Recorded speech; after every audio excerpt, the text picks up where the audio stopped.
and hopefully we'll be talking about this stuff, and it's definitely not all going to come from me. But anyways, I thought we could start by, even though I think we probably, anyways, we'll start by saying our names. And do we have people online talking to us? Well, they're not talking to us. They can't. But they're out there though. They're listening.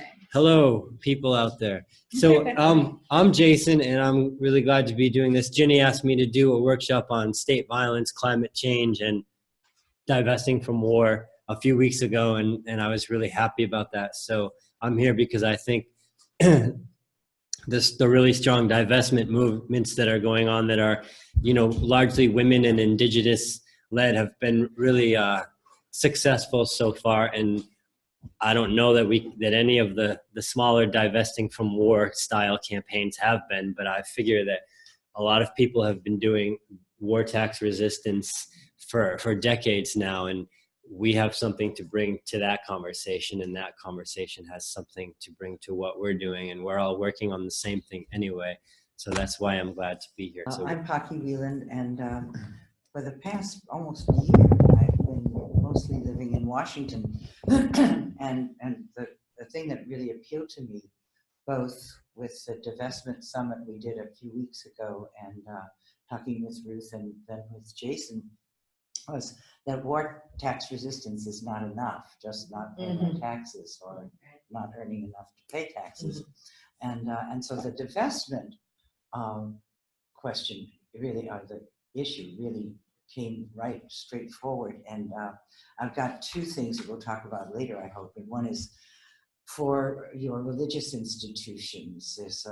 We've got some quotes from the Pope and Thomas Merton on the moral imperative to divest. That many churches or organizations and institutions have retirement funds, and that's the other thing. We also have one for cities and towns to look at where the city pension funds are invested.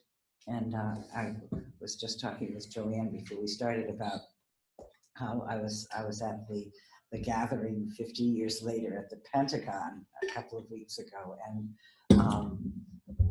I remember at that point when the war ended saying, oh, there were, the most exciting thing was peace conversion, and that was really embraced by about 6 of us. I mean, people were just fried. It's like, oh, the war is over. And if you saw a film some years ago, there's this picture of Joan Baez and Phil Oakes when the war was over. They're both sort of looking like, and of course, everything that creates the wars was still in place to do more. So I think this divestment campaign is something whose time has come. That it's something you can really lock into, and perhaps it can work. I've been involved peripherally with the BDS campaign, and it's outrageous what's happening in Texas and in other places where it's going to be illegal, but people are fighting against that, and that's really exciting. I mean, as we see the Bill of Rights eroding, except of course the Second Amendment, but we won't talk about that because that's where so much of that military money goes, right, into our local police. But I'll stop. Well, this is great because it's great to have so much experience and diversity of experience in this room. Like, I've just started learning about the successful divestment from South Africa really recently in relation to reading these 2 books by Francis Boyle that have to do with we've got a civil resistance case that we did some actions at Bath Iron Works last year, and so it's really exciting for me to hear that some of you have experience with that from way back. So I think I'm in the right place, and we all seem to be. And also, just in the process of getting this workshop together for this weekend, a bunch of connections have been made. Like Paki's here from CODEPINK, and also, do you know Haley from CODEPINK? She was the major organizer of this of the divestment summit, and she's the person I've been working with most closely, and she's so excited and brings so much wonderful energy and good smarts. I'm really impressed. She may be on this webinar, I don't know. So we're in touch, and Ginny and Ruth are also in touch. So we've been emailing back and forth, and there's an organizing call that's going to happen sometime soon in the future, and they're talking about getting some divestment stuff that refers directly to war tax resistance. So anyway, things are underway, so that's exciting, and we're looking for. We're here for whatever comes out, but also any specific ideas like what Randy just suggested. We should be taking notes about whatever piques our interest, and then let's get together and make some stuff happen, because depending on who you talk to, we should already all be dead, or else we have just a few months or a few years or a few decades. It depends on who you're listening to, so anyways, not a lot of time to play with, but so I think historically, I always like to mention that from 1780 something until 1947, the United States didn't have a Department of Defense. They had a Department of War, and then they changed the name, and people don't know that. So we know that in this room, and we hear about defense all the time, but once upon a time, they were more honest about it. It's important I think it's important to tell people when we're working across movements how, that's one thing that can start to break through all the propaganda or whatever that we've all come up with, like, oh yeah, defense used to be Department of War. Here's a quick history lesson. And then in terms of weather and climate, it's really interesting to note that the United States / corporate military considers weather and climate it's a force multiplier. So, I've actually said to people before, blah blah blah. Oh, the military is the worst, has the biggest carbon footprint on the planet, and then but aren't they like greening their military bases? Which is true. They're greenwashing some of their military bases, but that's like when they paint a fighter jet pink for breast cancer awareness. Do they really do that? Yeah. And then go drink the water around any military base. So it's like another form of weapon. So even though, I wonder sometimes about, even though there are, in Virginia, I'm thinking of that one base there, the naval base that's getting flooded, and it's getting more and more flooded. But, we know that Exxon and other entities have known about climate change for a long, long time. And it seems impossible to me that the military didn't know about that. So, like, that's another important thing, I think, to bring into conversations, is that, like, there are people who are excited about climate change and excited about weather. Like, we can kill more people and we can control more. And even in, Naomi Klein's book, which is pretty mainstream, she even talks about it, and schemes for deliberately intervening in the climate system to counteract the effects of global warming have been around for half a century at least. In fact, when the President's Science Advisory Committee issued a report warning Lyndon B. Johnson about the climate change in 1965, the authors made no mention of cutting emissions. The only potential solutions considered were technological schemes like modifying clouds and littering oceans with reflective particles. Two things that are happening still. And then the next paragraph is about weather warfare. And well before it was seen as a potential weapon against global warming, weather modification was simply seen as a weapon. During the Cold War, U.S. physicists imagined weakening the nation's enemies by stealthily manipulating rainfall patterns, whether by causing droughts or by generating targeted storms that would turn a critical supply route into a flooded mess, as was attempted during the Vietnam War. And she's a pretty mainstream author, and you can find stuff online about people who, like, and I don't know that this is true or not true, but like every hurricane or every storm or every wildfire that happens, they're attributing to some kind of horrible weapon from DARPA or something. And that may or may not be, I don't know, but it's a much broader palette of possibilities. She's mainstream. The mainstream must have moved pretty far to the left since the last time. I know, I was surprised when you said that too. Well, anyway, maybe she's not totally mainstream, but yeah. But the I know, book she's is out there. mainstream to me too. Yeah. But I love her. I've read this book numerous times, so The yellow one, the Trump. No, it's not. Yeah. No, it's not yet. But Yeah. I think it is mainstream that more and more people are reading that, that's for That's sure. Right. That's I see. to be so popular, widely read, seems like she must be mainstream. But not in her thinking. Cool. Well, I'm glad to be thought wrong. Anyway, No, but not wrong. Naomi Eric Klein. agrees with you. Yeah, right. Not wrong. And I'm not disagreeing. Can I say, I think things have shifted a lot over the years, right? Like if you look at kind of even after 9/11, people were saying, what do we read? Where do we get information? You know, in places like The Nation doubled and tripled their subscription rate. So that's kind of part of what I think has happened in terms of, and even more so in the last year, right? Like ACLU has tripled their membership. So what's happened is more people are paying attention. So more people are buying these books. There's more of that discussion, and you hear more of it, not just on Democracy Now, but NPR and maybe some other regular local, you know. But I still think that most people would not, you know, if you said Naomi Klein to most people, they'd go, who?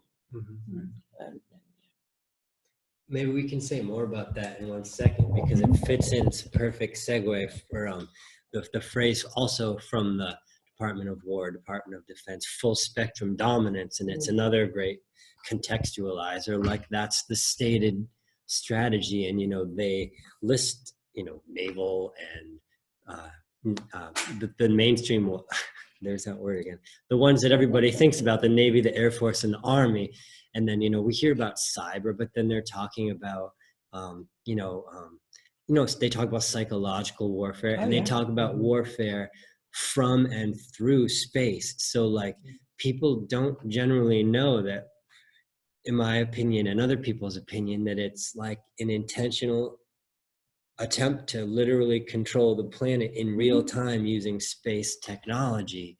So, that's another kind of truth that I really feel helps us to understand, like, the scope of what it is that's being done to us without with almost no one's consent. And Bruce Gagnon, I've been working with Bruce for a few years now, but he's got a really interesting article online, and I wanted to read a little bit from it. And there's not, like, this whole time isn't going to be filled up with quotations, but it's another one that's interesting because it brings together the climate piece. And, you know, people are talking about the Arctic, but a lot of times it's just talking about the baby polar bears. And I'm not saying that they're not important or anything.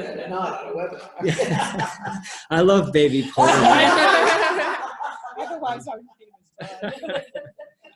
But this is from the article is available online now, and it's called The Pentagon Strategy for World Domination, Full Spectrum Dominance from Asia to Africa. And Africa, we know, is recently in the news, and so is Asia big time. So a new Navy report called U.S. Navy Arctic Roundup 2014 to 2030 states, quote, ice in the Arctic has been receding faster than was previously thought and offers an increase in activity. The Arctic regions hold a plethora of undiscovered fossil fuels and natural resources, including an estimated 90 billion barrels of oil, 1,669 trillion cubic feet of natural gas, and 44 billion barrels of natural gas liquids, the roadmap says. The report warns that the Navy will face serious logistical challenges and will need to examine ways to distribute fuel in the region to air and surface platforms. Operating bases will be needed to host deployed military personnel, partnerships with nations that border the Arctic, and more warships will be needed to ensure that the undersea resources are kept in the hands of US NATO and away from competitors like Russia. And then the last one I'll read is U.S. Secretary of War Chuck Hagel, this is from 2015, stated in late 2013 that by taking advantage of multilateral training opportunities with partners in the region, we will enhance our cold water operational experience and strengthen our military-to-military ties with the Arctic nations.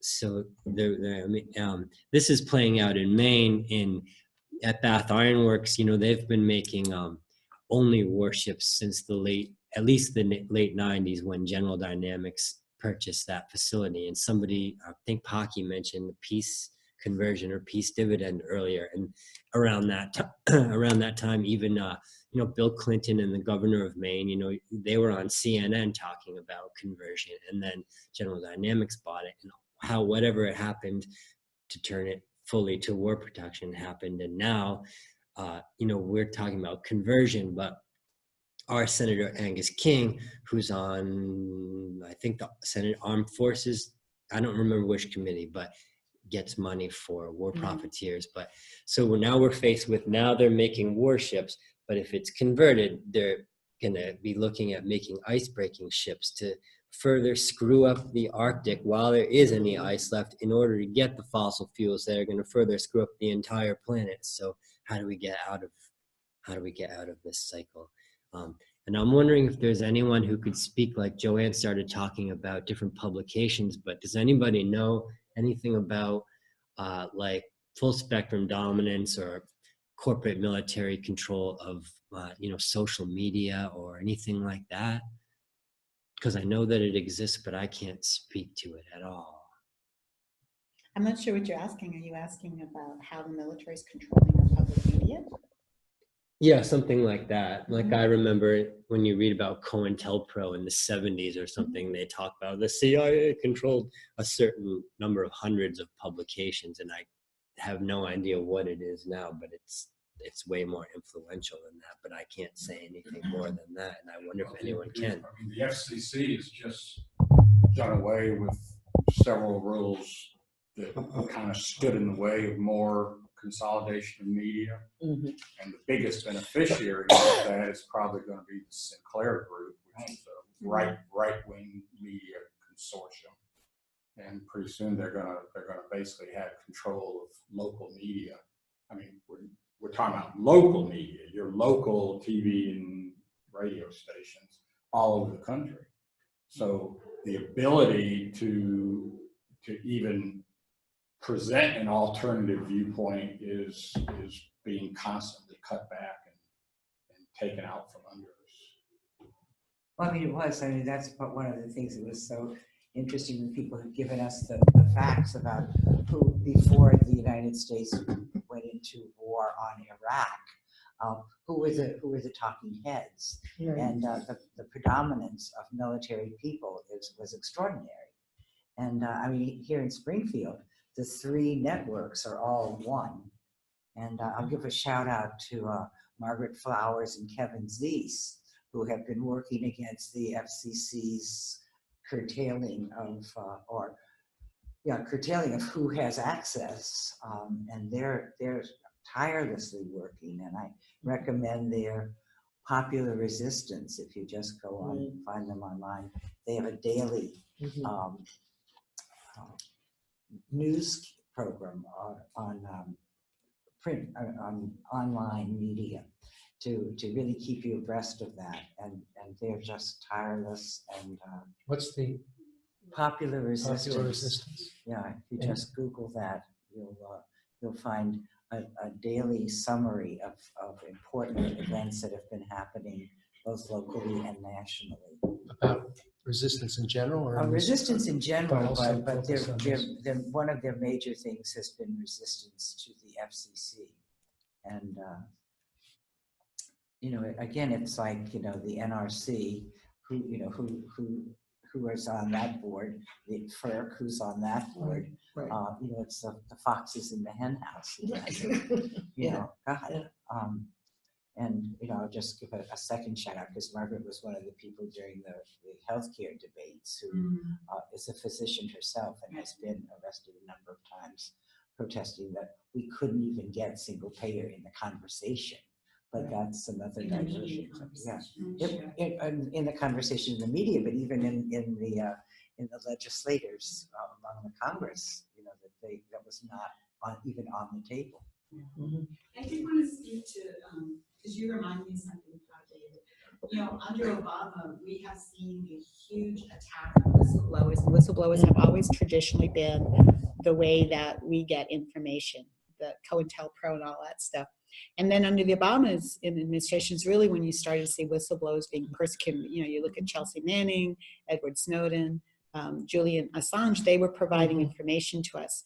So it's almost like we have a two-tiered attack on access to information. One is really going after the whistleblowers aggressively, and then tying up the media through these conglomerates and the FCC, allowing for less diversity. And I was thinking of something that maybe we have to go back to the old-fashioned homemade newspaper. Kathy and Alex were talking this morning about, they used to do this broadsheet in Somerville. I mean, but the real question is, how do you get that information so that you can present it? And I think that's what you're wondering about. We know the CIA feeds us misinformation. That's a typical thing that they love to do. And it keeps us running. Sometimes I think that's Trump's modus operandus too, is to keep us running back and forth while real stuff is happening. You know, the really intense stuff is happening behind the scenes. So yeah, it would be really, really good if we could publicize and really hit how the CIA is manipulating information. But this has been going on for years, and I think are you sensing that it's even more intense now, the hiding of information or providing of misinformation? Yeah, and you know, like just thinking about Facebook, and I failed out of calculus. I don't even know what an algorithm is, but like that seems to be a thing that people talk about and like attribute everything to algorithms. But I noticed that when and other people too, post stuff like the media's political stuff somehow doesn't seem to get shared, you know, and a number of us follow up on that. And can you say what you just said again? What doesn't get shared? I'm sorry. like some of the most, I said meatiest. Oh yes, the good stuff. Meatiest, yeah.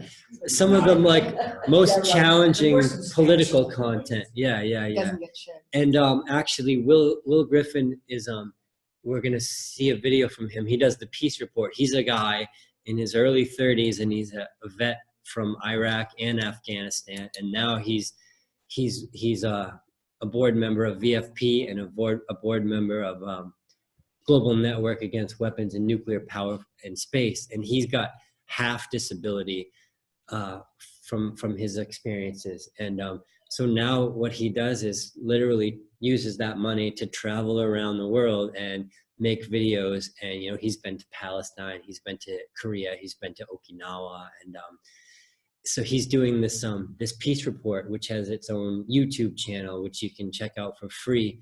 And he's looking to grow that. He does really good videos, and he's looking to grow that so that he gets, I think his goal is not huge, but he wants to get a certain amount of money so that plus his half disability will allow him to be completely full-time activist. And but the point was that however YouTube works with the advertisements that they sell for their content, they've demonetized a lot of the political videos, so that if you're doing political stuff, somehow it doesn't end up making you money, and it doesn't end up getting in like heavy rotation or something like that. And so that's another, I consider that another aspect of, you know, full spectrum dominance.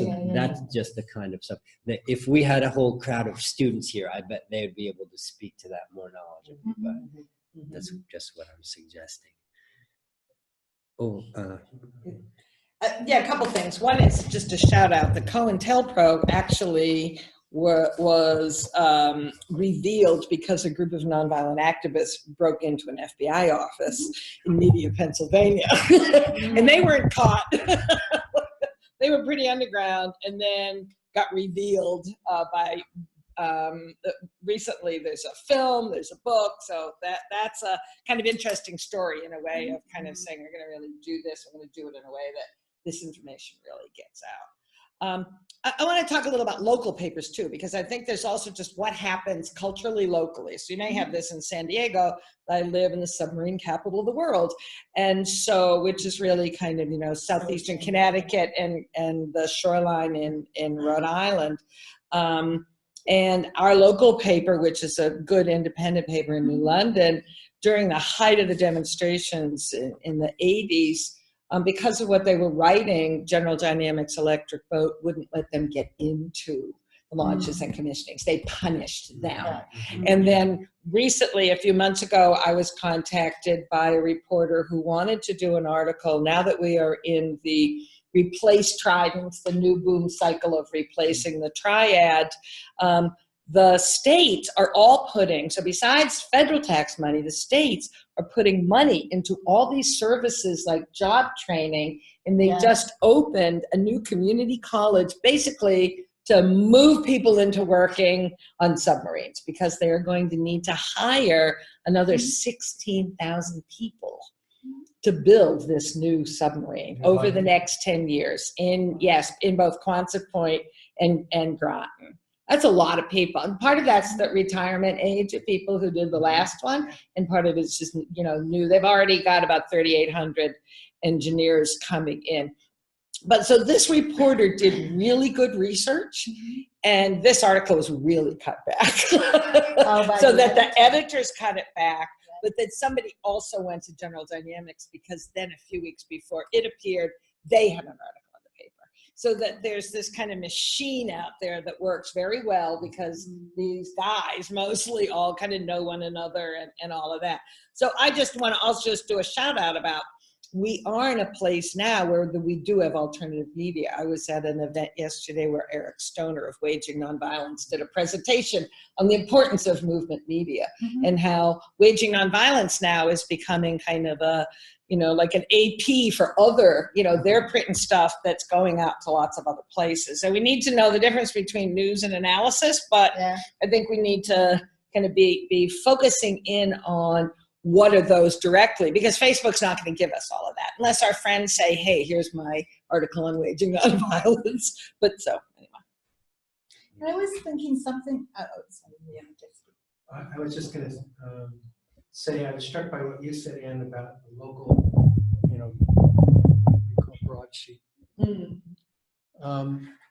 As retro as that sounds,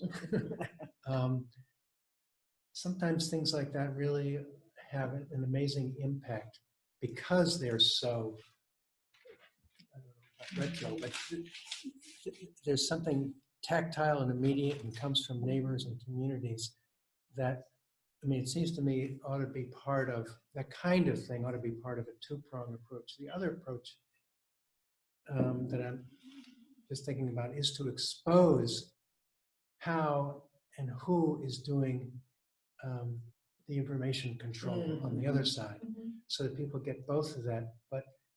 And in that regard, one of the things that's been really upsetting to me for years, I worked for several years recently on trying to expose and bring to light the truth about the assassinations of the 1960s.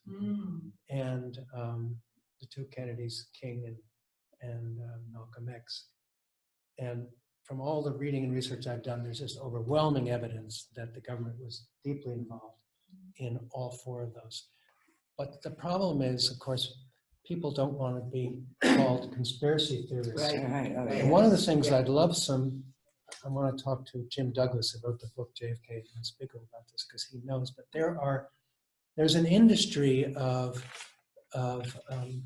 so call it conspiracy deniers, like climate change denier. And I mean industry. There are books written, there are people who are well-funded and who are known, who teach and write about how to do this, how to make it disreputable for anybody to even mention the word conspiracy and be written off as a nutcase. And I think there needs to be a great broader understanding, not only about that particular kind of denial, but the climate change denial and the whole disinformation about everything we're talking about. It's not just somehow crops up incidentally or here and there. There's a conscious, deliberate, strategic, industry that knows how to do that and is paid, as in with the climate denials, to do it. Yeah. And it works. It does. And go ahead. Yeah. No, please. Well, I did want to say one of the things that I keep stressing, my dad was a military spy, and we found out after he died. Military, yeah. The military knows us. I mean, they spend, I can't tell you how many billions of dollars have been spent on studying our psychology, our sociology. They know us intimately, and they know how to work us. Madison Avenue is successful because they understand human psychology. So we're working with a school system that's, and I used to be a school teacher, that's becoming more and more controlling. So that gets us, 4 walls and a bell. So it really is. Yeah, right. It is. Well, it's not it really is a title of a book about education and what happened to it. And so we need to claim these, when they use these branding words, instead of running away from them, we need to claim them loud and queer. I mean, you just grab that word and you own it, because what they're doing is they're shaming us, and we need to, I'm a conspiracy theory. Doesn't mean it's not true. Right. I mean, Right. own it. So I Sometimes they really are. Yeah, but Yeah. sometimes they are.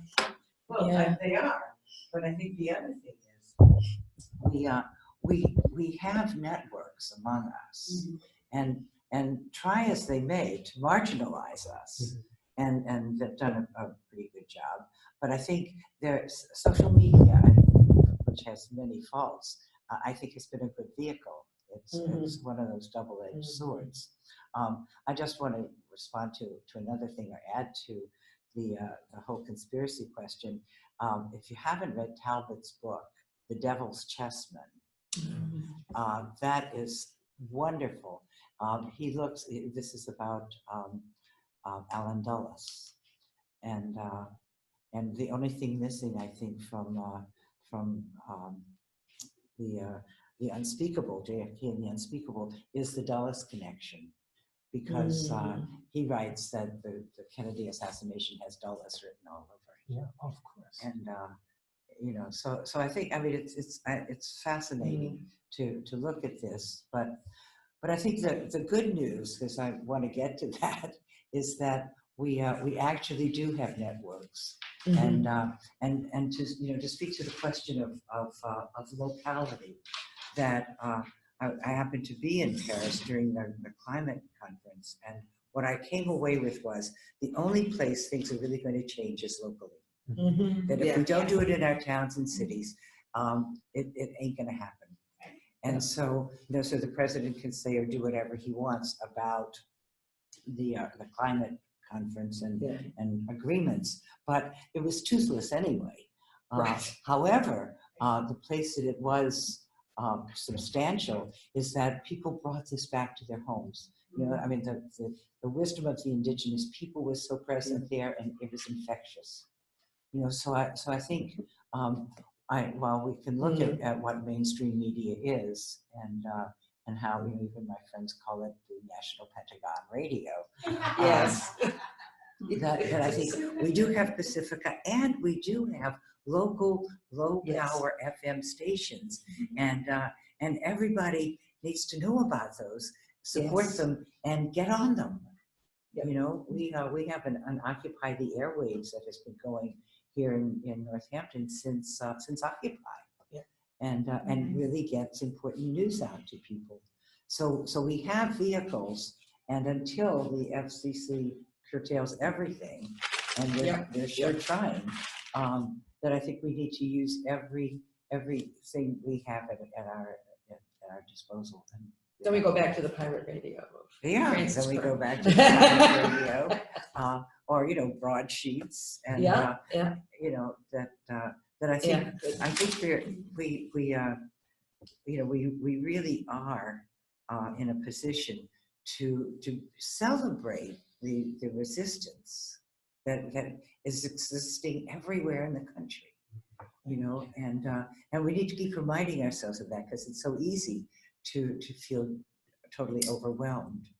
And I think I love your point about Trump's distractions, because while he's being a total buffoon and distracting, Jeffrey Sessions is operationalizing horrific things.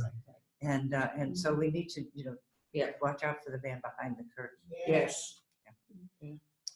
One thing I'll just chime in with the focus on local was the panel discussion last night, which moved me quite a lot as a WASP, as a white male person in social change circles. And I think it's already pretty awesome that the few of us that came to this conference are here. But what I heard is that's not enough. Part of our locality that we, as the educated white middle or lower middle class elite of the resistance campaign, maybe are not listening enough to the people of color in our own localities and not divesting and investing in the people of color in our own localities. And in fact, it is the people of color and the indigenous peoples, the Black folks, the Hispanics who are in a shitload of trouble right now. And they are in fact leading the charge. It's not us, they are leading the charge. So how do you bring that back? And you're probably going to talk about this anyway, but you know, divest, and then what do we really invest in? How do we maybe listen more and become leaders less? Yeah. What do they say in Occupy? Step down and step up. Mm-hmm. You know, how to do that more. Yeah, thanks, Daniel. Let's do that. And let's steer more towards specifically talking about divestment. But Daniel's bringing up some great points, and you know, I learned recently that the Department of War is the biggest employer in the world, and I think it's 2.8 million people that work for the Department of War. And I wrote down these. I'm just going to read this list. These are just the departments in the Department of War. This doesn't include war profiteering corporations or anything like that. But so, Army, Navy, Air Force, Department of Internal Affairs, NSA, National Geospatial Intelligence Agency, National Reconnaissance Office, Department of Advanced Research Projects Agency, Department of Logistics Agency, Missile Defense Agency, Department of Health Agency, Department of Threat Reduction Agency, Department of Security Services, thank you, Pentagon Force Protection Agency, and then don't forget the schools, including the National Defense University and the National War College. So that's just within the Department of Defense. That's not the tentacles, although that's just the head of the monster occupant, and the tentacles are, well, we've talked about some of those more. Yeah, but so then we can understand as war tax resistors, we know what it means to redirect our personal finances to wherever. But what about when we start talking about divestment from war on this big scale? You know, what about all of these people who are gonna, you know, these 2.8 people who are gonna lose their good jobs because of that? Like, how do we take into account what Daniel was saying, what was said last night, and what we're talking about here, and like take in the magnitude of the, you know, the bureaucracies and all of the resources, human resources, and all of the cash and whatever that goes with them? How is it even possible to translate or to transmogrify all of that into something that's ultimately not against, you know, that's ultimately not omnicidal? That's what I'm wondering. Omnicidal. I love that word. No, I wish I did. You hear it. The first time I read it was in the green zone, but I don't know who. Yeah. It's a good word. Yeah. It is, because it describes it all. But I think the other missing piece is just capitalism. Uh-huh. Yes. Yeah. I'm here at this university, which gets a lot of money from defense spending, war spending. If you go to an ATM machine here, they're all Bank of America, and on campus. Yeah. And the University of Massachusetts has a credit union. There's the 5-college credit union. So why aren't there? Why isn't that the teller machines, the ATMs all over? Because Bank of America and the University of Massachusetts made a deal. Right. You know, why is Coca-Cola the only vending Yes. drink you can get here? You know, and I think you're right on that. And one of the things that I'm excited about was where do we invest? So they divest from all these corporations. Where do you invest? And I think co-ops is a very important place to look at investing, basic food. You know, I was driving over this morning and listening to a report on seeds and the people who are doing organic seeding, and I mean it's really, you know, there's that whole underground that is so exciting. You know, everything is not Monsanto. You know, it's wonderful. Let's hear from Ann at her hand up with Mary. And I just wanted to bring the conversation back to the divestment strategy, but I didn't know if you wanted to follow up on what Paki was saying. Well, yeah. So in the Boston area, there's a co-op investment club, people who want to invest in worker co-ops, consumer co-ops, and housing co-ops. And our local Vortex Resistance Alternative Fund has invested in a local housing co-op. And in the past, in the food co-op, that didn't work out so well. But anyway, so it's a real practical local application of our resisted funds. And I do hear that Jason has a video, and we are running out of time. And I was thinking about, and that's why I wanted to bring up my concerns about the divestment strategy. I don't really have concerns about divestment strategy, but I think why war tax resistance hasn't gained the momentum, even though it's been around a long time, that the climate change has gained momentum. Because climate change is a direct impact on everybody. So the middle class gets that. But the war has been, up to recently, so far removed that the middle class, which I see kind of as the driving force for keeping our status quo, hasn't taken that. They don't see it affecting them directly. So they're not going to invest the energy and time in divesting. Whereas climate change, we see that effect on our lives. So it's almost like a cost benefit analysis from them from a sort of a selfish point of view. And I'm not dismissing that. I just feel that that's kind of that's kind of why we've stalled. But I think so bringing those two together and making those connections really tight is important. And the other thing I did want to throw in as we move forward is, as we move into this new world kind of economy of localism, we really have to be supporting these local, we have to support each other at the local level, like grow food and share it, not sell it, but share it. And yes, all of that good stuff. And just a housing question, I can't let that just go by, because if we invest in co-op housing, the money that banks are making, the money that different corporations are making on people's housing would be turned back into the communities. And I mean, this is where I think, you know, too bad we're not all together, because I think National Priorities Project has really done some amazing work on this. And we know that just if you just cursory check out their numbers, we're headed toward bankruptcy across the board. And what are our alternatives?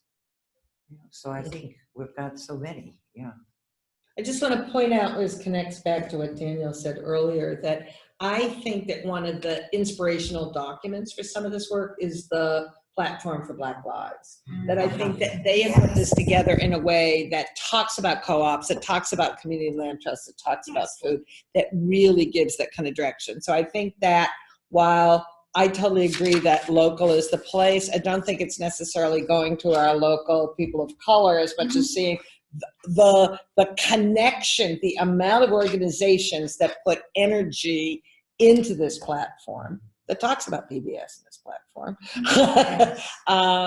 It is kind of that collective knowledge of people of color, groups that are doing this around the country. And so I do think that that's a really important document for us to understand and to kind of give us some guidance on what those alternatives are.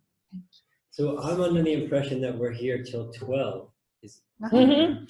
That's what the schedule is. Yeah. Yep, we have another Cool. 55 minutes. Okay, so yeah, I would like, I think it's a good segue. We watch Will's video next, and then Paki's got some handouts, and we can start talking about divestment. And then I want to suggest too that we spend 10 or 15 minutes towards the end talking about what any of us, intend to do as a result of this conversation. All right.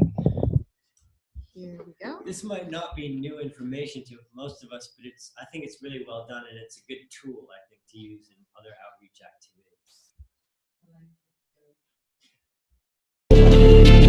Right now, Congress is in the middle of increasing military spending within the federal discretionary budget. Since the global war on terror began in 2001, military spending has increased dramatically. And for the past few years, military spending has been around 54% of the discretionary budget, but Congress will most likely increase it to an additional 10%. But we have to ask, how the hell did we get here? How does billions of dollars get approved for weapons of war, and what does that process look like? This process can be referred to as the military-industrial complex, and this video is an attempt at explaining that process. In the councils of government, we must guard against the acquisition of unwarranted influence, whether sought or unsought, by the military-industrial complex. The potential for the disastrous rise of misplaced power exists and will persist. We must never let the weight of this combination endanger our liberties or democratic processes. President Eisenhower gave that warning in 1961. It's been over 50 years since then, and we are still seeing the devastating effects of the military-industrial complex today. It's gotten so out of control that the Department of Defense can literally lose trillions of dollars and nothing happens. According to some estimates, we cannot track $2.3 trillion in transactions. 2.3 trillion with a T. Now, the military budget is at least $600 billion a year, but really, it's $1 trillion if you add up all the military-related spending, because many items are left off the official budget, like nuclear weapons spending, State Department spending, and even spending for veterans' health care. And Trump wants to increase the budget by $50 billion more. This budget will be a public safety and national security budget, very much based on those two, with plenty of other things, but very strong. And it will include a historic increase in defense spending to rebuild the depleted military of the United States of America at a time we most need it. Depleted military? The amount of spending on defense has never been so high. The U.S. has 800 military bases around the world. It's currently fighting in 7 countries. The Pentagon is modernizing its nuclear weapons, and drones are being used in every way imaginable. The military is not depleted. The military is a war machine, and it's hungry for more. It will never be satisfied. This is the exact danger that Eisenhower warned the world about in 1961. The war machine is literally eating up all of our resources. The $1 trillion a year spent on so-called defense is the same resources we need to fight issues like climate change, to create jobs, to make education available, and to provide health care for everyone. But how does so much money get circulated into a process where trillions can be lost without any accountability? How can we wage several wars at once without anyone questioning them? The cycle of money flowing through the military-industrial complex is what keeps the war machine rolling along. Hundreds of billions of dollars flow from our pockets into the hands of defense contractors, but this process gets put into a cycle of endless spending, and therefore endless war policies are created. Here's a former State Department official and a think tank expert explaining some of that process. I mean, so the way it works is very, very circular. We put $700 billion into the Defense Department. That money then goes to Boeing and Raytheon and Lockheed, and that money then goes to these think tanks, who then fund people who have these grand ideas, who aren't looking for money. They just want to see their grand ideas about war because they like war. And they have these romantic visions of war, and they want to be the next Clausewitz or the next Sun Tzu or whatever. They want to be these great military theorists. And so they're not asking for much money, but they want to be in front of the congressmen. They want to be the ones who have these great theories. And so the defense companies fund these people, and they go in front of Congress and they say, this is what we should do in Afghanistan. This is what we should do in Iraq. I mean, so these are the kinds of things. This is the way it works in Washington, D.C. And so this is how we can get to this point 8 years or 9 years after President Obama puts 100,000 troops into Afghanistan, that President Trump can think it's a good idea to continue to put more troops into Afghanistan, right? Because the cycle, the circular motion of the money, the way it flows through the Pentagon to defense contractors, to the think tanks, back to Congress. Continues, exactly. And what happens is that the people in Afghanistan die, and now the empire, this imperial nation of ours, is so outraged that people have the gall to continue fighting us. As I say, I believe our policy now is just so overtly one of punishment, and it will just now be a policy in these nations like Afghanistan or Yemen or Iraq of just using special operations commando teams and airstrikes, whether they be manned or droned, to punish those who dare to not go along with us. To give you an idea of what Matthew Ho is speaking about, here's an image of that cycle of money flow that perpetuates war policies. There really is no beginning or end, but to make things easy, let's start with the government circle. First, Congress approves a military budget, which then goes to the Department of Defense. The DoD hands that money over to defense contractors like Lockheed Martin, Raytheon, and so on, who continue to manufacture the most weapons in the world. Those defense companies and weapons manufacturers goes ahead and hires think tanks and researchers like the Center for a New American Security and others. Think tanks then use that money to produce so-called, quote, research and spend their money lobbying to Congress on why America should be fighting wars, producing weapons, and increasing the military budget. And the whole cycle starts again. Are you getting the picture now? This is how the military-industrial complex operates in the 21st century. It's all just a cycle of money being shifted from one industry to another. And that's how America keeps fighting wars with no end in sight. They don't know how to end it. This money cycle keeps political leaders submissive to defense industries, it gives academics a lifelong career, it keeps policies of war rolling along, and it keeps defense contractors rich. And this cycle of money flow is the largest killer. More than bombs, more than drones, more than all the wars. Because the money that flows in the military-industrial complex is the money needed to give people health care, to give them jobs, to give them education, and to give them opportunities in life other than killing.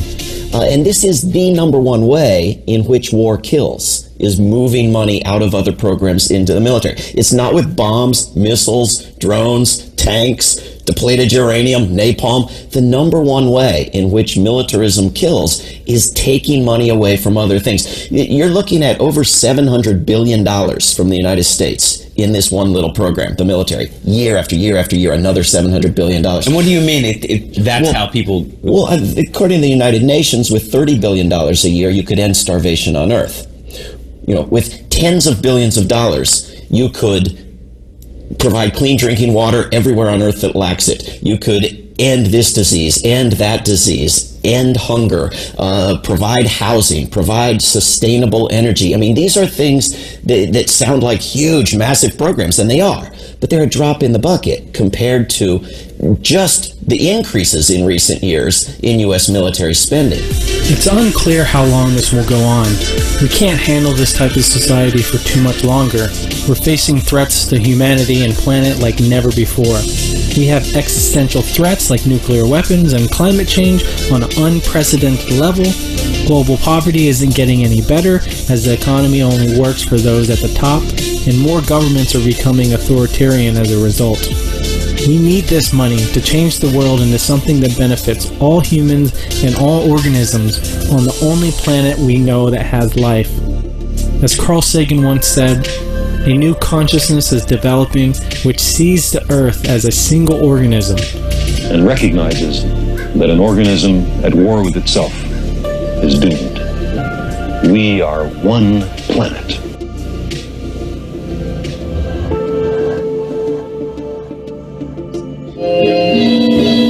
Thanks everybody for watching. This video was made possible by supporters from Patreon. You all can help support the Peace Report too by donating as little as $1 a month so we can keep fighting empire one video at a time. And until next time, peace out. So yeah, so that's Will's, some of Will's work, and yeah, use it and get in touch with him because he's available and he's pretty well connected too. So yeah, I think that's probably it. That's great, thank you. Yeah, sure. And Sam, one thing is Sam came and said that they want to end at 1:15, and I said, well, if people want to leave at 1:15, they can, but I was planning on being here till noon, so he said we wouldn't get in trouble. And the second thing is that's Nutrix divestment packet that a number of us have worked on over the years, and so I think it's 5 sheets, and if you like, just get them together and stick them in the envelope. Does he take one?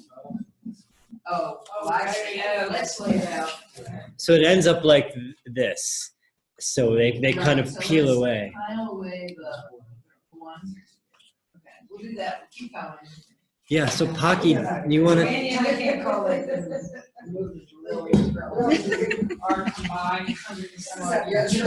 This is the unsexy work. The unsexy work. Yep.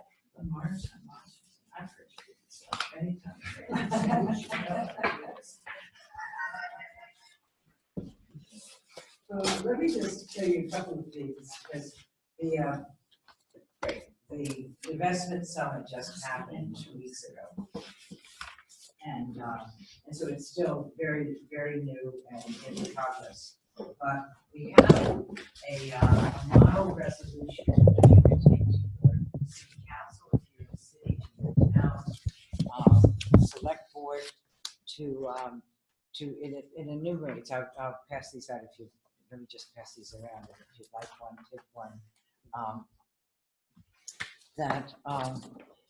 That's the first step, because then the next question is, and this is, I think, a really important factor, and that's the recognition of the locale. So how would you reinvest? How would your city, how would your town reinvest?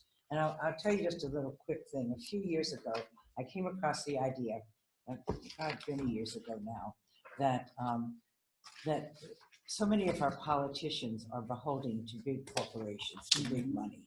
You know, that military-industrial complex that President Eisenhower made reference to, lots of us have learned that he actually started by writing the military-industrial congressional complex, and congressional was deleted.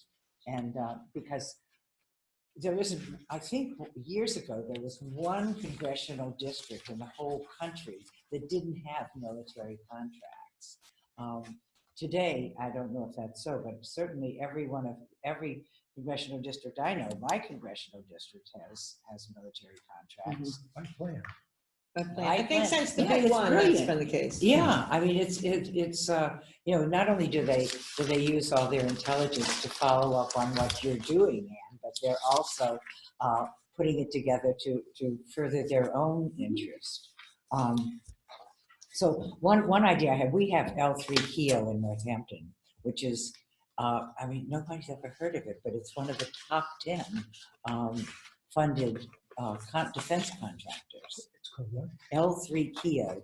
It was Cole Morgan. Yeah, well, it got bought by this L3. I spelled Keo. Keough. L3 Keo. And it's right on the hill. It's got this beautiful, the most beautiful view in the city. And guess what? They get lots of tax benefits for being there. It's the other issue, tax benefits, yeah.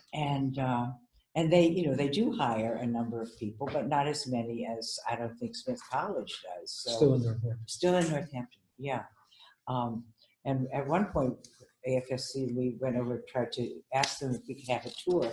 We wanted to know what they did, and they said, we're not offering anything to anybody. All of our funding comes through and goes out of the Defense Department. We don't need people, you know, we don't need to have a job fair, for example. So, so one of the thoughts I had, and this may be, you know, frivolous, but to say, if we wanted to solarize our city, we could call it defense, you know, and because it really is, it was a way of defending ourselves from big oil and all these other things and maybe we could get a defense contract to solarize our city. But that's just it's not quite a throwaway, but it's an idea, because if you don't call it defense, you don't get funded. So more housing is for our defense. Anyway, at one point I suggested that the boards of select persons in Massachusetts could come together and could instruct the people in their cities, in their towns, to not send all of their money to the IRS, but to allocate a certain amount for the needed infrastructure of that town. And a friend of mine said, I think that's a felony. But don't worry, because nobody thought that, even nibbled at that idea. And I think if it's not boards, select boards, as soon as you get to cities, they're already under the pressure of corporations. But is this model resolution available someplace digitally? Yes, you can go to CODEPINK Divestment. It's one of the projects. Yeah. Thank you. And you could go to Haley, Haley, at codepink.org. So that's a model for cities and towns to take up. The other one is for religious organizations, and that's one that I think is very exciting. And in fact, we're talking with folks from Pax Christi, who are going to be approaching the Catholic bishops when they get together later this month in Baltimore.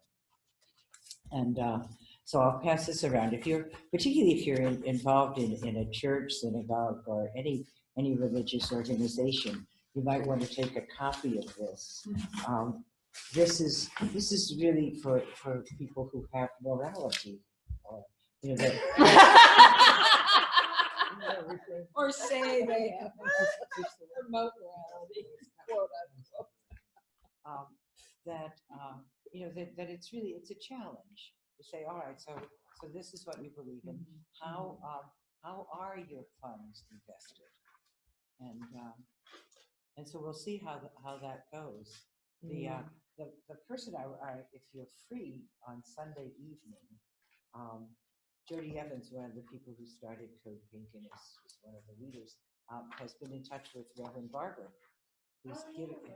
who has caught on, who has really embraced the divestment program. Yeah. So he's actually going to be talking about it at his church on Sunday evening at 7 o'clock. And it's at his church in North Carolina. Oh, Reverend Barber's church. Yeah, but it's going to be webcast all over, and you can plug in. It's the gathering, a time for reflection, revival, and resistance. So you can Google that and I think get onto it. What I got is bit.ly COGATHERING.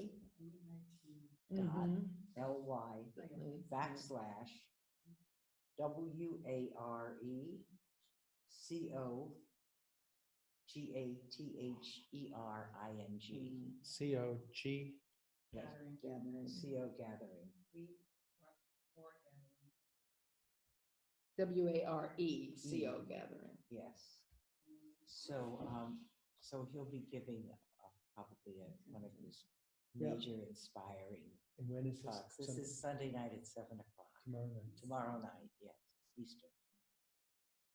Time changes tonight. Oh, that's right, fall back, yes. So the new 7 o'clock. The new 7 o'clock. The new- Fall back. Spring forward. So this is a very exciting idea. I mean, at first, there was this, oh no, not another divestment program. But, I just wanted to say this because when you were talking about how climate divestment has really, really caught people, working with college students, I'm aware again and again that they have only known war. They have never known a time when we were not at war. So it's really the norm. And I think knowing that climate is something that is right there and we're experiencing the effects of it, is something that people can really catch on to, because it's not only something that's changed in my lifetime, but in their lifetimes, but it's also looking at their future. What kind of world do we all want to live in, and do particularly young people want to live in? So I think, making this connection that there are so many ways to divest and reinvest. And I'm so appreciative, Daniel, of your reminding us of the different ways we can invest locally and meanwhile, create an economy that is sustainable. We have to, right. There was, I was just to say, I last night read the New York Times, and there's an article on the front page of the Times about Robert Mercer, the right-winger who has funded a lot of Trump, but also is a real Steve Bannon fan and has funded a lot of Breitbart News and the like, that a reporter in Baltimore asked, I think it was the police union, about their investment in Mercer's, is it Richmond Enterprises? And the result was an emergency meeting that they immediately divested. Oh my gosh. Wow. This is just in the last few days, right? So it was yesterday. Because of the public exposure. Because of the public exposure. So I think that that's kind of one of the lessons, the strategic lessons is, and I think that's where South Africa was so strong. I mean, they couldn't even be in the Olympics, right? There was like just such a worldwide kind of understanding of what they were doing was wrong. And so I thought, this is interesting. I'm pretty sure it's a police union. And that it was, wait, we have our money where? Because a lot of these big union retirement funds and cities, they don't even know where their money is. Oh, yeah. And so where is there that vulnerability that we can kind of say, really? Does everyone know this is, because this is your money, right? This is our money. So that's another place, like with war taxes, it's my money or it's not my money, So I just thought that was interesting in terms of kind of getting the concept out there, and that there's local state taxes. Yeah. Yes, it's right in Connecticut. I mean, that's our big issue in Connecticut are all the retirement funds, which, where does it come from? It comes from your state taxes. I think that this is, in essence, a shaming strategy. Yes, I think that. Which I think has a lot of. Well, interesting, because it was really the reporter did it. So they weren't even, it wasn't even a strategy. He was just trying to figure it out, I guess, maybe. Yeah, it's called an embarrassment strategy. Right. Or you could bill it though as a solidarity strategy, because this sort of shaming and blaming is part of the culture, and it really makes people angrier and more I resistant. didn't mean that we would call it that, but I think that's what happens. People Yeah. Right. Yeah, but you're right, absolutely. Well, I was just thinking that because Speaking people of, keep telling me no shame, no blame. Yeah, it's solidarity, like Yeah. Paki, I had a question for you. Speaking of calling things, things, I noticed that the title of both of these is divesting from nuclear and conventional weapons. And I'm wondering if there's a conversation about that wording itself, and if chemical weapons were talked about, if those are included in these conventional weapons, or why it's not just weapons. Because I think there was really a push from the anti-nuclear weapons to make that distinction, but all the other weapons are included in convention Maybe it should say Right. other, and other. nuclear and other weapons. But strategically, that is an issue. War Resisters International has been involved with our war profiteering work. And at a conference several years ago, heard from folks who had done very strong divestment campaigns and find that, like we know with landmines, for example, that became another one of those, we are not going to touch that kind of thing. So you could really focus. But the broader you make it, I understand why we want to make it broader. The broader you make it, the more it gets watered down and the less pressure you can put on folks. So it's like, what are the weapons? So people have kind of started more with what are the weapons that we can most get people to back off of. I mean, I think the Honeywell project during the Vietnam War was another example where there are all sorts of boycotts because there were anti-personnel weapons. And because the nonviolent organizers there, like Marv Davidoff, really put that kind of upfront. What is the result of this? And the cluster bombs at Textron. Yes. You know, that Textron doesn't make cluster bombs anymore. Right, because we celebrate those victories. But there's two things going on, I think, with the emphasis on nuclear that has the potential to really grip people in a way that perhaps not. One is the good news that 122 nations or leaders of nations have signed on to this treaty to criminalize the manufacture and possession and use of nuclear weapons, although again it has to be still approved by the 122 parliaments or legislators. So, but still, it's unprecedented. When did 122 heads of nations sign on to anything? But the other part of it is the bad news. And Dan Ellsberg has just come out with a new book.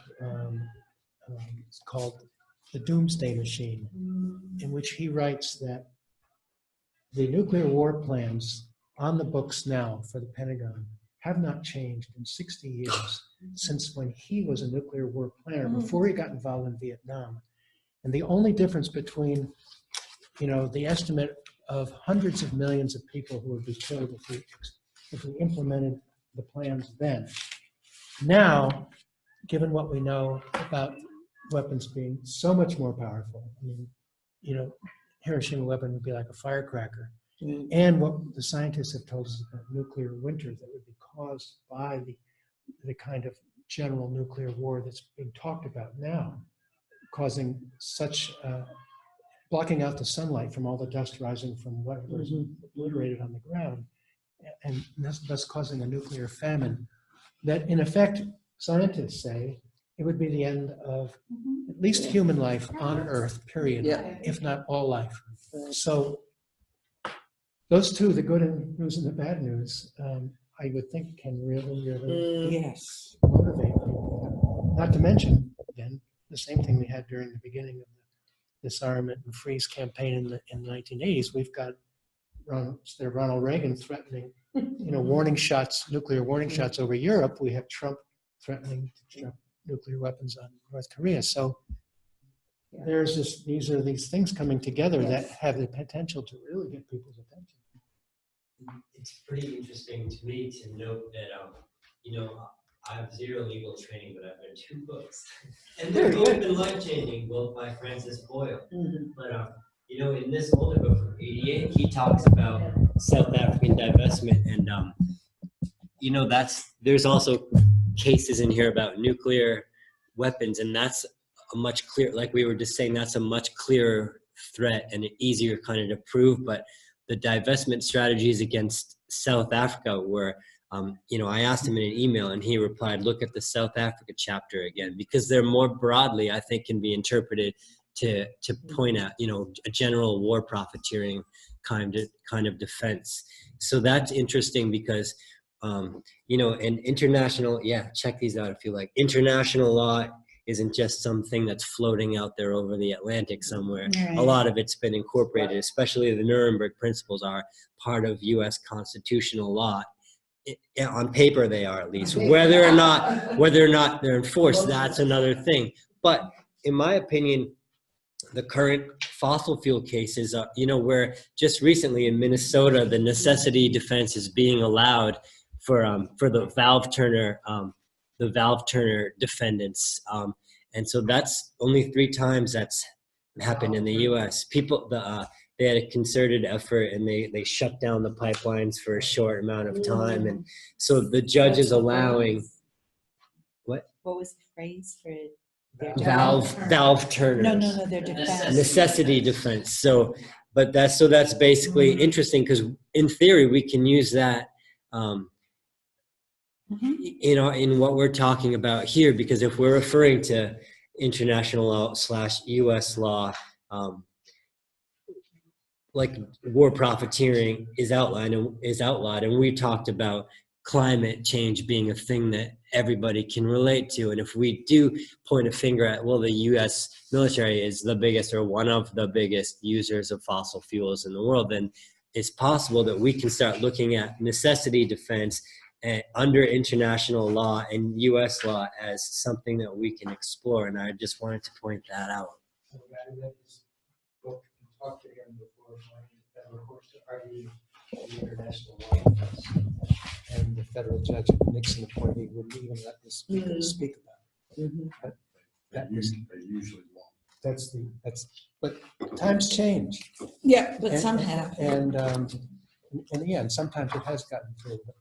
But that's terrific. Especially when thinking about, combining a divestment kind of strategy with different kinds of direct actions. It can't just be probably one thing or another. And the public impact, if you give public education, for people to hear that there are international laws, and that there is a part of our Constitution that says this is the land. And for us, when we sign a treaty, people go, oh, it's not true. Right. Well, you guys passed a law against the war right after the First World War. Yeah, where's that now? Yeah.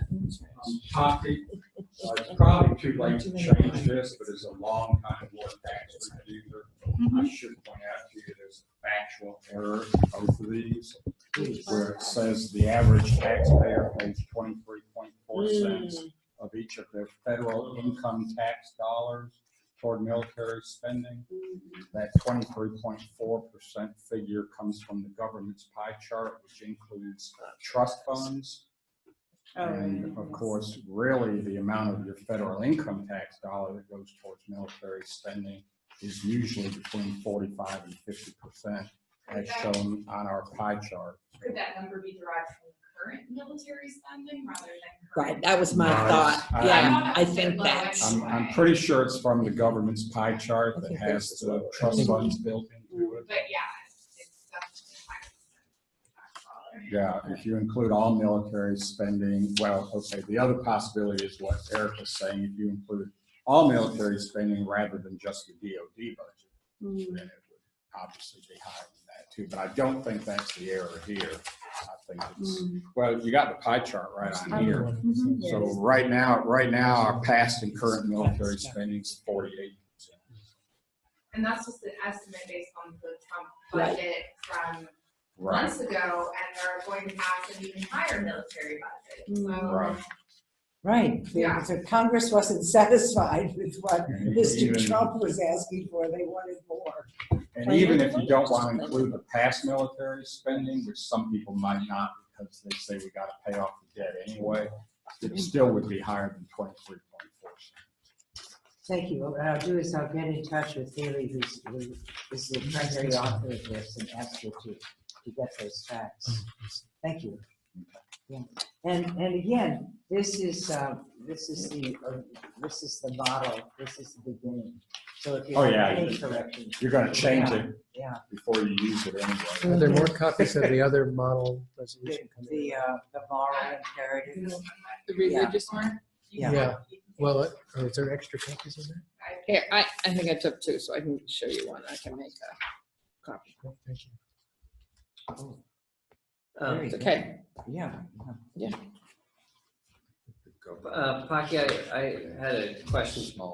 Really missed going to the divestment conference, and thought that would have been fabulous to attend. But I'm still curious about the decision on the title. So the nuclear weapons, I kind of understand. You're getting people behind that, especially this day and age. The conventional weapons, I'm just imagining all kinds of people, whether they're Second Amendment folks or people that say, hey, I think our military needs at least conventional weapons. How it was decided to put the conventional weapons in there, was there some discussion about how that got put in the title? You mean, didn't just say nuclear? Nuclear weapons, But because but including the conventional weapons. Yes. I mean, I got on the religious thing, the Pope Yes. Francis quote, but Yeah. I'm kind of curious, like, wouldn't there be a fair amount of pushback and a hurry to get people on board with that? We'll see. Hmm. Yeah. I mean, I think we know why do we call them conventional? I know, they just, hey, what the heck? Because we don't like conventional weapons either. Well, I think also. The conventional makes them sound normal, they must say normal. If we're talking about the amount of spending, there's more going into conventional weapons. Yes. I mean, one new plane is probably costs as much as the whole nuclear budget one time, sometimes, not quite maybe.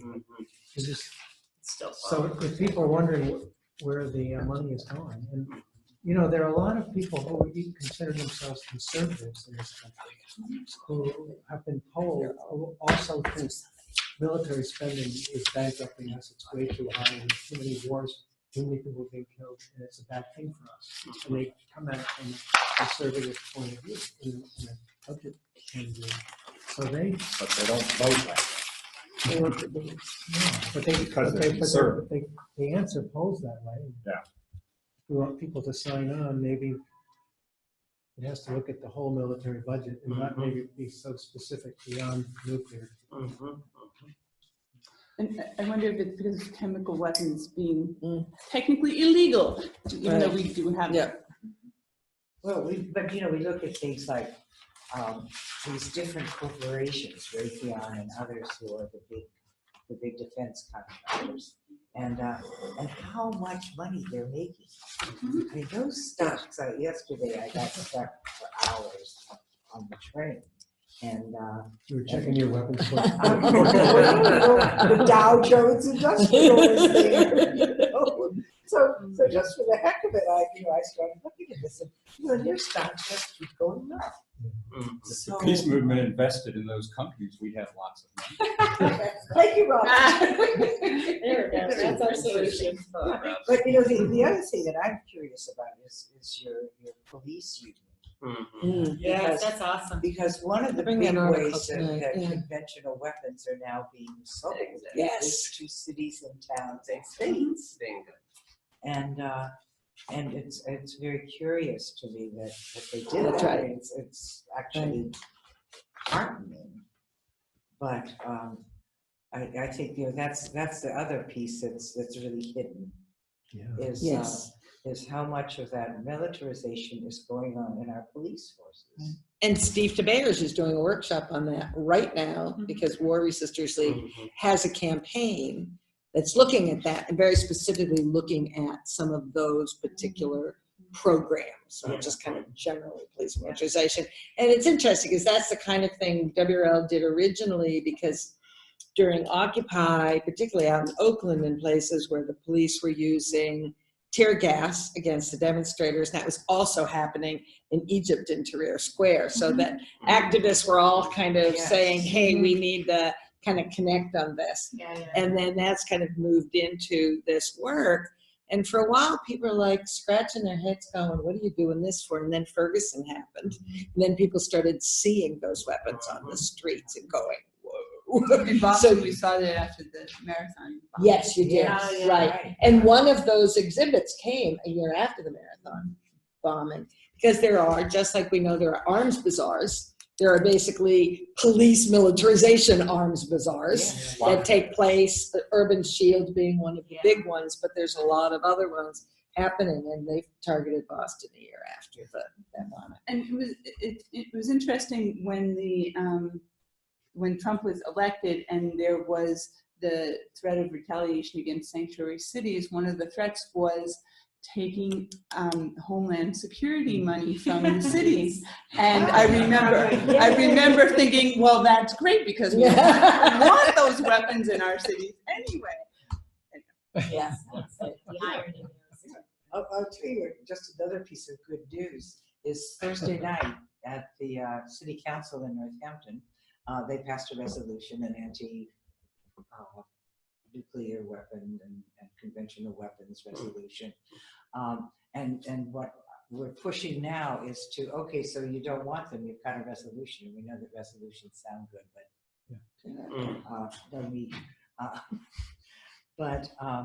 the other thing is what are you going to do and how to make this an ordinance. The other thing is the other thing they voted on was to not have cameras all over our city.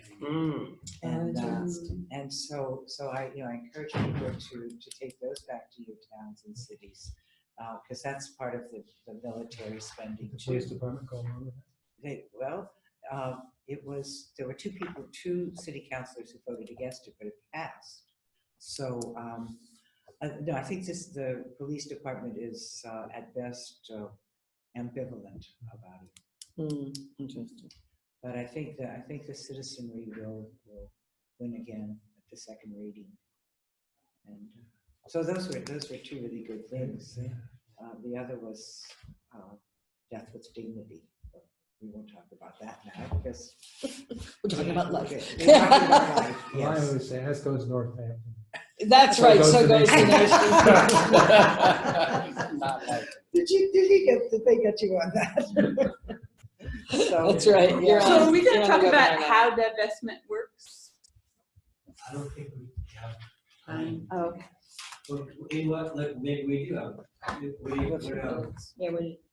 specifically what we need. I'll tell you one thing how it worked.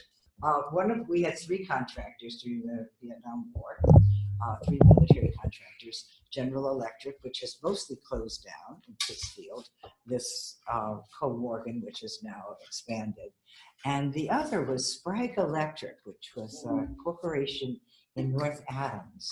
And we had a Republican governor who lived in North Adams. And so one of the ways she brought home the bacon, tofu, whatever she was bringing home, was when they started defunding this, it became Mass Mocha. And so Sprague Electric is now Mass Mocha. And if you like amazing art exhibits, I encourage you to get out there to see. Explain that more for people. You know what Mass Mocha is? Yeah, it's Massachusetts. It's a Museum of Contemporary. Museum of Thank you. Contemporary. Yes, thank you. And Huge installations in parts of buildings that are big enough to be aircraft carrier hangars. Aircraft.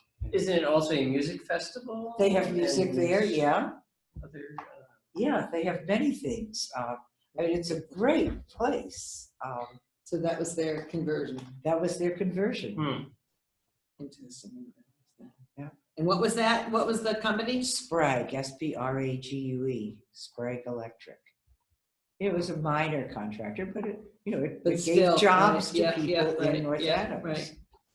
And We need to end pretty soon, but actually, just one quick paragraph from Amy on how does divestment work. The main power of divestment is not that it financially harms Shell and Chevron in the short term, but that it erodes the social license of fossil fuel companies and builds pressure on politicians to introduce across-the-board emission reductions. That pressure, in turn, increases suspicions in the investment community that fossil fuel stocks are overvalued. The benefit of an accompanying reinvestment strategy or a visionary investment strategy from the start is that it has the potential to turn the screws on the industry much tighter, strengthening the renewable energy sector so that it is better able to compete directly with fossil fuels while bolstering the frontline land defenders who need to be able to offer real economic alternatives to their communities. I think this whole book can be read as, not talking about fossil fuels, but talking about, organized crime that's war profiteering. And thinking of the Mass Mocha example, it seems like having a reinvestment strategy accompanying divestment is pretty important locally when you're thinking about local jobs. Because those local jobs at the defense manufacturer aren't just the people who work directly there. It's all of the things, the whole chain of the economy, you know, where those workers buy their food, where they pay their rent, all that stuff. So having a strategy that looks at that, like how can we reemploy these people and keep that economic train, you know, working locally. Yeah. I was just gonna say, another resource I just thought of as you were talking is that people really focused around mountaintop removal investors. And so I think there's a couple of case studies on that. One, I know George Lakey has written about that, on Waging Nonviolence, about that local action group. But I was involved with a group that was able to focus on UBS, which was also one of the, which is their headquarters is in Connecticut. So we did a lot of work with folks there, and they pulled out, and they don't like that negative focus. And so we did a lot of good local stuff around there. They do a big Thanksgiving Day parade, and you know, we gave out dirty water. Just did all sorts of things. They put new water fountains in town after this campaign started.